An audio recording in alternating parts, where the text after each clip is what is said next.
जैसे आप सभी दर्शक अपने बच्चों की शिक्षा को लेकर जागरूक रहते हैं, लेकिन अगर बात की जाए शिक्षा देने वाले शिक्षकों की तो एक श्रेणी शिक्षा मित्रों की भी है, जिसे पिछली समाजवादी सरकार द्वारा समायोजन लागू कर सहायक अध्यापक पद पर पदोन्नत किया गया था और वेतन की सम्मान दिया गया था। लेकिन सत्ता परिवर्तन होते ही प्रदेश में योगी बाबा की सरकार बनते ही शिक्षा मित्रों का समायोजक रद्द करके उन्हें पुनः शिक्षा मित्र पद पर कार्यरत किया गया, जिसमें वेतन की भी कटौती की गई, जिससे बीती कुछ सालों में सैकड़ों की संख्या में शिक्षा मित्रों की मौत भी हो चुकी है, जिसे लेकर कि तमाम धरना प्रदर्शन आए दिन जिले तहसील स्तर पर किए जाते थे। परंतु बदायूं से जिला अध्यक्ष अमित कुमार शर्मा ने बताया कि सरकार सिर्फ आश्वासन देने का कार्य करती है। आज इन्हीं मांगों को लेकर बदायूं में भी शिक्षा मित्र संगठन द्वारा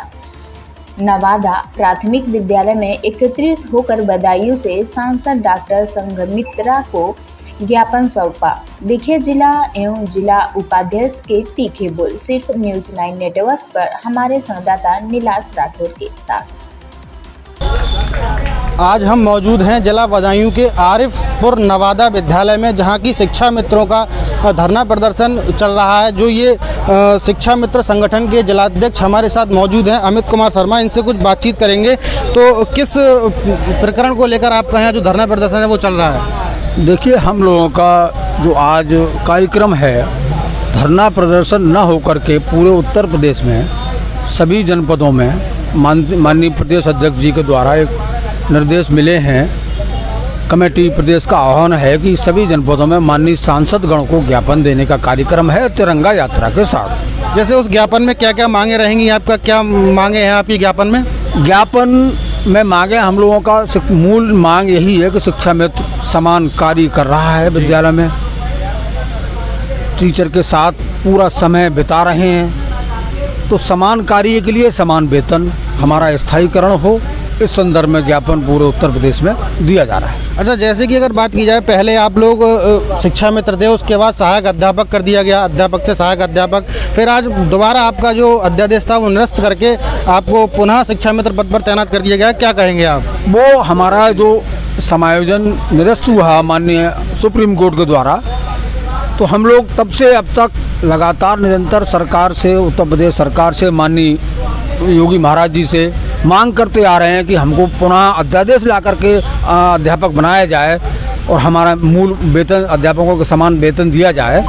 लेकिन ऐसा अभी तक हमारी सरकार ने, माननीय लोकप्रिय सरकार माननीय महंत जी बाबा जी ने ऐसा हम लोगों के साथ अभी कुछ किया नहीं है। हमारे साथ मौजूद हैं सत्येंद्र उपाध्याय जी। तो क्या आप कहना चाहते हैं, क्या आपकी मांगे हैं जो ज्ञापन है उसको लेकर, और क्या आप कहना चाहते हैं? आज मैं अपनी पीड़ा सिर्फ इंतजार के बाद उद्गार कर रहा हूं। मैं माननीय मीडिया के माध्यम से माननीय प्रधानमंत्री और माननीय मुख्यमंत्री योगी जी को एक संदेश देना चाहता हूं। अब पीड़ा बहुत भारी हो गई है। शिक्षा मित्र वास्तव में बेहद परेशान है। जब एक विधायक या एक सांसद एक बार चुना जाता है, कई बार चुना जाता है, तो उसके लिए पेंशन बार बार मिलती रहती है। शिक्षा मित्र 10,000 में गुजारा करता है। मैं ये पूछना चाहता हूं, क्या वास्तव में शिक्षा मित्र 10,000 में गुजारा कर लेगा, जिसके ऊपर लगभग 6 सदस्यों का भरण पोषण करने की जिम्मेदारी है, बीमारी है और बहुत सारी समस्याएं, बच्चों को पढ़ाना है, लेकिन वो नहीं कर पा रहा है। और मैं एक बात कहना चाहूँगा, शिक्षा मित्रों का समायोजन 2017 में निरस्त हुआ। जब निरस्त हुआ तो मात्र 5 दिन में सारी व्यवस्थाएं राज्य सरकार ने लागू कर दी। बीएड, जो कि सुप्रीम कोर्ट का निर्णय आ चुका है और वो बीएड अब तक बाहर नहीं हुआ है, जबकि बीएड इनवैलिड हो चुका है, तो फिर ये दोहरा मापदंड क्यों? शिक्षा मित्र के साथ में इतनी असमानता क्यों? ये भी भारत का प्राणी है, ये भी आपका नागरिक है। सरकार सबकी होती है, जो वोट देता है उसकी भी, जो वोट नहीं देता है उसकी। मैं शिक्षा मित्रों के माध्यम से ये अपील करना चाहता हूं सरकार से कि आपने 2017 में भी सरकार बनाई, हमने 2022 में भी बनाई, अब 2024 में हम बनाने के लिए तैयार खड़े हैं। हम मोदी जी से निवेदन करना चाहते हैं, जो बनारस की धरती पर उन्होंने वादा किया था कि शिक्षा मित्र की जिम्मेदारी मेरी। 6 साल हो गए इंतजार करते करते, चुनाव आ गया मोदी जी 2024 का। अब तो आप जिम्मेदारी ले लो, इन शिक्षा मित्रों का उद्धार कर दो।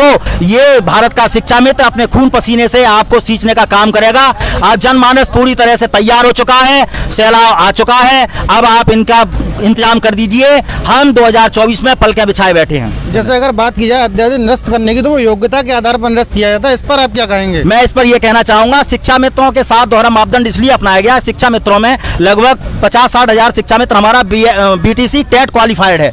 जब बीटीसी टेट क्वालिफाइड है तो बार बार हमें अयोग्यता का ठप्पा क्यों लगाया जाता है, जबकि एक सुप्रीम कोर्ट का निर्णय है विद्यालय में समान कार्य के लिए समान वेतन दिया जाता है। हमारे माननीय बेसिक शिक्षा मंत्री गुमराह करते हैं विधानसभा में और विधान परिषद में, वो कहते हैं शिक्षा मित्रों के लिए विशेष व्यवस्था के तहत लगाए गए हैं, लेकिन जब सवाल पूछा जाता है यूपी में कि कितने शिक्षक हैं, तो शिक्षा मित्रों की काउंटिंग जो है वो शिक्षक के रूप में की जाती है और वेतन जो है वो शिक्षकों के समान नहीं दिया जाता। हमसे काम पूरे वही लिए जाते हैं। या तो वो ये बताएं कि शिक्षा मित्र किस काम के लिए लगाया गया है, तो हम वह काम करेंगे, हम क्यों पढ़ाएंगे। हमसे पढ़वाया जाता है, हमारे साथ दोहरा मापदंड फिर क्यों अपनाया जाता है। वेतन को लेके जैसे एक बात रहती है कि पहले आपका जो वेतन था वो 3500 रुपये था, अब 10,000 रुपये कर दिया गया है, और आप लोगों का कहना है कि जो वेतन है वो 40,000 से 10,000 रुपये कर दिया गया। क्या मानना है? वो जो माननीय शिक्षा मंत्री जी या उत्तर प्रदेश शासन हैं, उन लोगों से जब बात हमारे प्रतिनिधि करते हैं, हम लोग भी करते हैं, तो वो उनका ये कथन गलत है। वो जो लोग जिनका समायोजन होने को रह गया था उनको 3,500 से 10,000 किया, तो वो उनको कहते हैं। हम लोग जिनका समायोजन हो चुका था 1,24,000 का, 1,37,000 का, उनका जो है वो वास्तव में सरकार ने 40 से हमारा 10 किया है। हमको अब नीचे किया है। हम लोगों को मानते 10,000 नहीं मिलता था, वेतन मिलता था। वेतन के बाद माननीय सुप्रीम कोर्ट से बाद हमको उनको 10,000 किया गया है। जैसे कल के दिन एक तिथि निश्चित की गई जिसमें सहायक अध्यापक हैं, जो हेड मास्टर हैं, उनका भी धरना है। वो किस बात को लेकर धरना है उसका, क्या आप लोग भी सहयोग करेंगे? नहीं, कल जो 4 सितंबर को धरना अध्यापक लोगों का है पूरे प्रदेश से, उनके संगठन का, उसमें हमारे शिक्षा में साथियों का, शिक्षा में संगठन का कोई रोल उसमें नहीं है।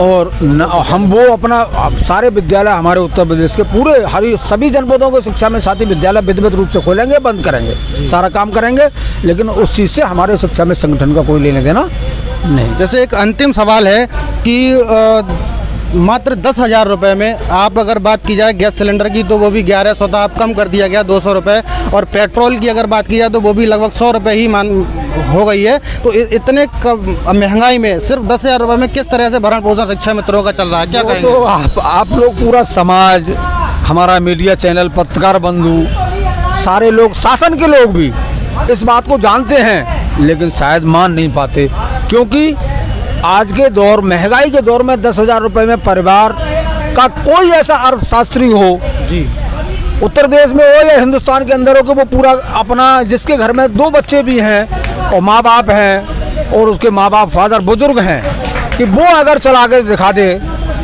तो उसके लिए हम लोग बहुत धन्यवाद और बधाई देंगे कि अपना 10,000 में कोई जीवन यापन कर ले।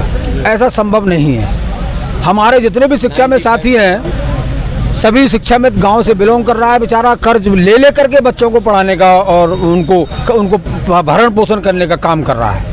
इसीलिए अब 7 माह आकर के 7-8 हजार शिक्षा मित्रों की मौत हो चुकी है पूरे उत्तर प्रदेश के अंदर। विभिन्न जिलों में आत्महत्या कर रहे हैं, इसलिए क्योंकि वो लोग परेशान है, कर्जे में डूबे। लेकिन अगर आत्महत्या की बात की जाए तो आत्महत्या ही विकल्प नहीं है ना। आत्महत्या करने से क्या लाभ मिल रहा है? क्या करेगा हमारा साथी? 10,000 में परिवार चलाना, जीवन पूरा करना, डिप्रेशन, मानसिक अवसाद रहता है, क्या संभव, क्या करेगा आदमी?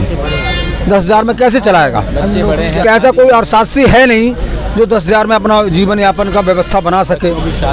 शादी, परिवार, बीमारियां, माँ बाप का बहुत सारा काम है, 10,000 में असंभव है।